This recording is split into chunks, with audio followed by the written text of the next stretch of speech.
When it rains, it pours. It's pouring right now for Tennessee baseball. Tennessee drops their third straight SEC series and 4 out of 5 overall. Make sure you hit the like, the share, the subscribe. Appreciate all your support along the way.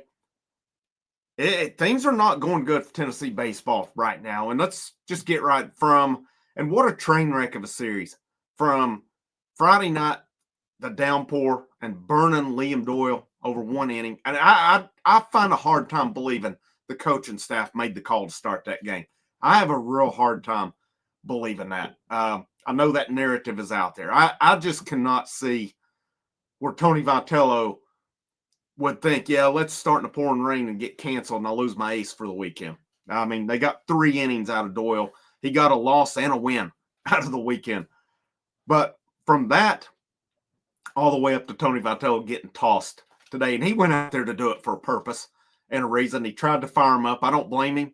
And you could tell once he got out there and he kept getting fired up, his intention, he went out there to get tossed. Now, and Liam Doyle got tossed in game 2, which was a joke. Nobody should have been tossed. Now, I know Doyle started it with the little shove, but that, I don't know, man. That's not, unless there's something with bodily contact. If that's the case, then maybe that's the reason on it.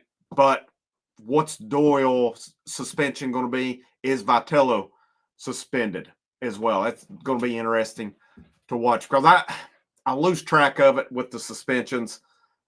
Vitello may not get suspended, but Doyle, it said, will probably at least get a couple games. So he won't start Friday. It'll be interesting to see, where Tennessee goes with that.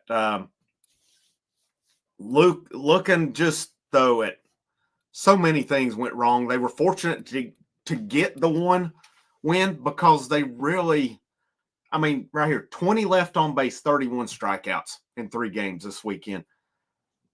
Inslee had a really good weekend. Fisher had a good weekend. Bargo was decent. Bargo had the big hit yesterday, the bomb, which, enabled extra innings. Peebles had a good weekend. Keelan had a couple hits in game 2, but he offered the other games. Curley had 1 hit for the weekend. Now, Curley did draw some walks. Reese Chapman was 0 for the weekend. They pulled him out for Chris Newstrom, who had the walk-off today, and then they pulled him again in game 3 for Newstrom. Marin had some hits, but just the strikeouts. Clark had 3 hits, but to me, what I paid attention to the most, Clark left 8 guys on base over the weekend. And in the big situations he came up in, he didn't deliver. And I like his potential. The dude can hit it a mile. He can hit. But right now, based on what I've seen in SEC play, I have a real hard time not putting Chris Newstrom in over him. But we'll see there. The base running, Inslee ties it 2-2 in game 2. I don't know if he was sent or if he took it on his own. He got threw out by a mile. We would have had first and third with 1 out. Bargo walked right after that. And, you would have had bases loaded. And I think, who was it, Chapman or Clark behind him? It was Clark hitting behind him. And, of course, Clark got out to end the inning.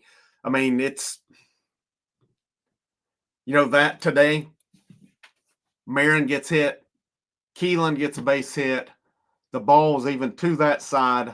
And we send Marin. I don't know if Marin went on his own or Elander sent him. Just base running errors. Yesterday we literally, about Dean Curley scored. I can't remember which part of the game it was. And he literally, the throw was offline and he literally about slid into the tag. It wouldn't even have been close. And he literally about slid into it. We don't know how to slide on this thing. I've gone on about that for years. Just the slides. We don't know how to slide around things. It's either straight in or I don't know, man. I don't get it.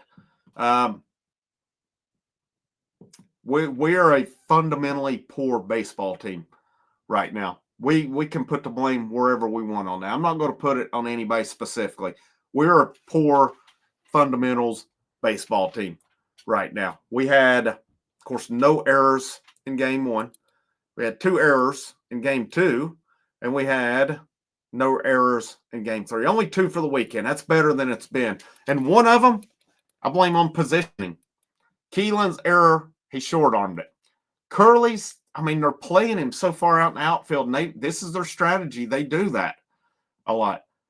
He goes to his right, backhands it to make the play, and then he's having to throw back across. That was a tough throw. And people are like, well, Curley's just got the yips. Well, he's not the only one that might have. I mean, I'm not taking up for him in the sense the throw was bad, but that was still a tough play where he was at. I don't think the defense was as bad this weekend, though. I thought it was better. The hitting, to me, was the story this weekend. I mean, we scored 7 runs. 7 runs. Again, 20 left on base, 31 strikeouts. And, hats off to Auburn. Hats off to Auburn. They shut Tennessee down for the most part this weekend. And pitching-wise, what I liked this week, I mean, what can you say about Doyle? He got 3 innings, but he come in and got the win today. That was huge for him. Coons was really good yesterday when he come in and started that game 1, picked up where it resumed. It was arguably his best outing. I know he was really good against Alabama earlier in the season, and he's had some good outings, but I thought he was really good yesterday, and he probably could have went longer. I wonder if they had him on a pitch count because he hit 74 pitches and they pulled him at that point. But he did enough to enable that team to win the baseball game. There was no hitting in that game. I thought Phillips was decent. I didn't think he was great, but I didn't think he was bad. I thought he was decent.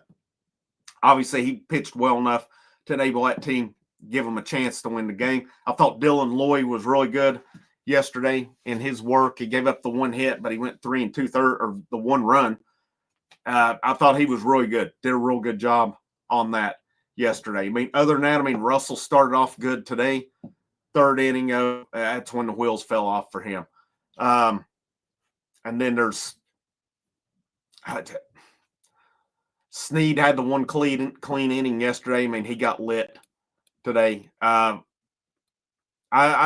be curious to see because his SEC numbers, man, he's been lit up like a Christmas tree in SEC play. And Franklin, in his outings, I want to go back to them. Let's see. In game 1, he gave up a run. He gave up a run today as well. Arvidsson, let's see, he went 2/3 in game 1. He just gave up a hit. Let's see what he pitched today as well. In game 3, he went 1/3. He gave up a run, had a walk and a strikeout. Krenzel followed him, walked 2 guys in immediately.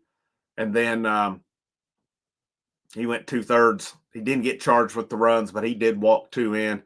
Franklin, then Breedlove went an inning, didn't give up any runs in his outing. Breedlove went, let's say he threw in game 1, he threw 1/3 of an inning, gave up a run that was earned in that. Sharman come in, they got a pretty short leash with him. He come in game 1, he faced 1 batter and walked him, and they pulled him. He did not pitch anymore the rest of the weekend. This pitching staff's a concern. And, man, I talked earlier in the year, I thought this would be the best pitching staff under Vitello. I think the talent is there. It's just not jiving. And this is one of those things right now, it seems like almost the whole team is in a funk. And it's really hard for them to get out of it. And, like I said at the beginning, when it rains, it pours. It's pouring right now for this Tennessee baseball team. Maybe Vitello getting tossed lights a fire under them. It'll be curious to see what they do this weekend, though, with Doyle, ever how many games he's out. Where do they go in his place? Do they keep Phillips and Russell the way they are? Maybe move Coons in to start Friday night out of the gate? It remains to be seen. But right now with Tennessee baseball, the good thing is there's still a couple more weeks left of the regular season. There's the SEC tournament, and then there's the NCAA tournament as well. It's all a matter of when they get hot, if they get hot. I mean, I still think there's good baseball to come from this program. Right now, it's not good. It's not good ball. And you think of it in the grand scheme of things. Look at how many guys they missed from last year. The thing that got me is I've seen so many people. I had people trying to say, "Oh, this offense isn't taking that much of a step back from last year." I've told you from the get-go, 2023 was what I had in mind when comparing this team at the beginning of the year, and it's exactly reminded me of that team. The good thing about that team, they played some rough baseball at times. They made it to Omaha. They went 1-2 in Omaha, but they still made it. They went and won the Clemson Regional, and then they went to Southern Miss and won that one as well. I think we're still in pretty good shape to host at least a regional right now. But, I mean, if these next 2 weekends against Vandy and Arkansas are ugly, I could see it possibly knocking them down to a 2. I think when it's all said and done, there's a real good shot there of 1. But you cannot let Vanderbilt come in and beat you next weekend. If anybody in this program has an ounce of pride, you come out next weekend and you play your ass off and you send Vandy back down the road. You cannot let Vandy come in and beat you next weekend, because then you're concluding at Arkansas. That'll be a rough one. That'll be a tough series for them to go down and win. Then you got single elimination SEC tournament. Then you got regionals. You get out of that super regionals. Right now, I don't see them being in line for a super regional host. I don't see them in that top 8, not after this series. You win the next 2, you might get yourself back into it. And I think that's possible. But, man, this team's got to go back to the drawing board. There's, like I said, so much going wrong. I mean, now the bats, they're not hitting. We've got to move some guys. Again, I go Keelan, Inslee, Fisher, Peebles, Bargo, my top 5. Probably Curley 6, Chapman, Newstrom, Marin, or Abernathy. Ever how I'll go that 9th. That Marin Abernathy's the interesting one to me, because a part of me thinks Abernathy brings more to the table as far as his speed, as far as being able to create on base. Now, Marin does good things. I like Marin. He's a good player. Don't get me wrong on that. And they seem that's probably who they stick with. But I'm going Newstrom over Clark, and I don't think twice about it. I think Newstrom has just been better in SEC play, and I think the numbers will back that up as well. I mean, he comes up cold off the bench today, delivers, base hit up the middle that wins the baseball game. That's pretty clutch. That's pretty clutch. We'll see, man. We'll see. It's ugly right now, and I know a lot of people are giving up on this team. I'm not ready to give up on them yet. I'm not ready to give up on them. We saw how good they were playing earlier in the year. We know they're better than this. Sometimes, though, man, like I said, it just you hit it. Sometimes it's baseball, and right now baseball's getting the best of them. But the really bothersome things to me is the fundamentals or lack thereof.